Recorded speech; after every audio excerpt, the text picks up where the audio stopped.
Congratulations, Jimmy, being involved in this project. And talk about how important this project is for you because I know you're also executive producer and also one of the actors.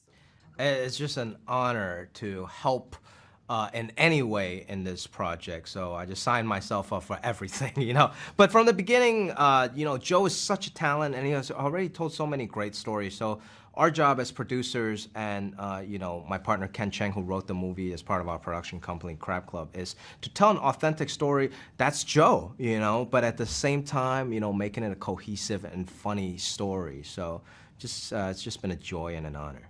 Why is representation important in Hollywood? It is important because so I can get a job. No, but seriously, it's also, of course, very important so people get to, first of all, learn about other cultures and see other cultures. And so people like us minorities aren't just others. We're not foreign. We have family that's just as relatable, that's just like yours. Everyone is just people, and it humanizes everyone's very specific experience. And of course, it's important for people growing up to watch A Crazy Rich Asians, to watch Easter Sunday, to feel seen, to feel like they matter, to feel like other people are interested in their story. I think that's very, very important. How did you first meet Jo Koy? Oh, I don't remember if there's a specific time. I'm sure I've seen him around the Laugh Factory or whatnot, but I feel like he is one of the, OG Asian comics that kind of was like, hey, brother, welcome into the circle. And that's always felt very special, and it's always just been so kind and supportive of my career, as well as just being a friend. So, I met him through stand-up, first and foremost, and, being able to collaborate with him on this film has been very special. And talk about the involvement of Steven Spielberg, no less, in this movie. I know, Steven Spielberg. Oh my goodness. Joe will tell you this story, but I think, Steven saw his stand-up special and was just so excited about his story and about him, and that's how good Joe is, it just shows you.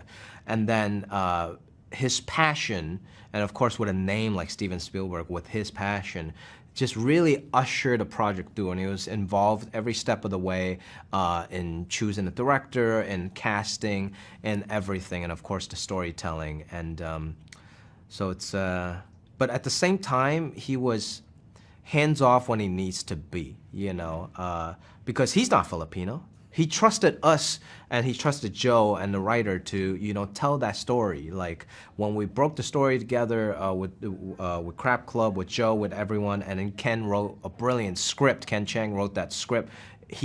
Steven greenlit it on the first draft. He just trusted us to make this movie, and I think that's important and brilliant from a leader as well.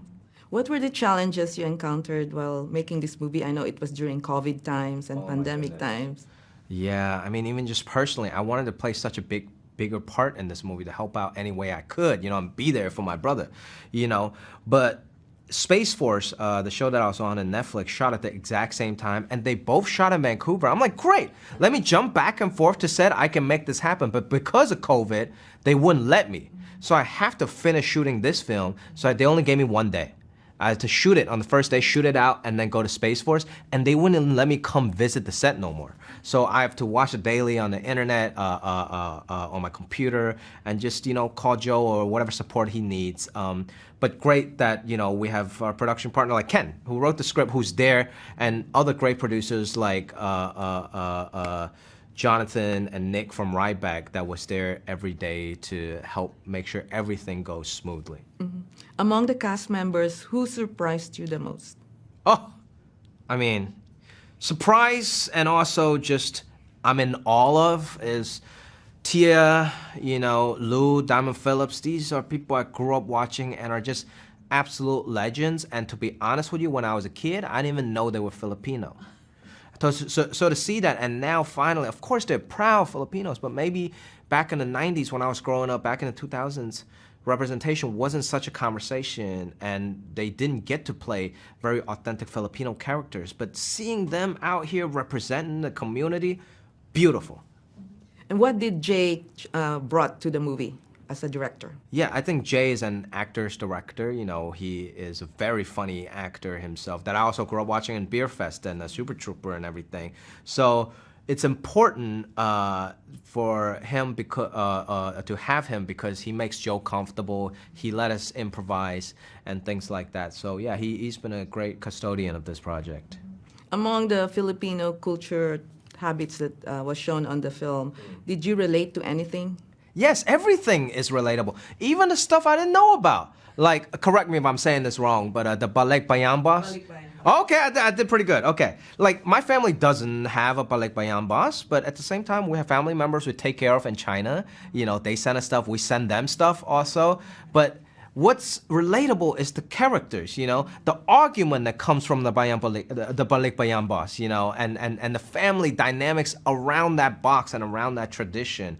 So I think people get to learn about that box, but at the same time, they're like, oh my God, they're acting just like my family. Yeah. So you have titas and titos who are also like jealous of each other and fighting. Of course we got titas and titos. Everybody got titas and titos. Some cultures are maybe more quiet but passive aggressive. Some cultures let you know in your face and they fight in front of you on Thanksgiving. But we all got those bickering and the arguments happening, right? Thank you very much for joining us. Thank It was you. wonderful talking to you. Thank you. Thank too. you. All right.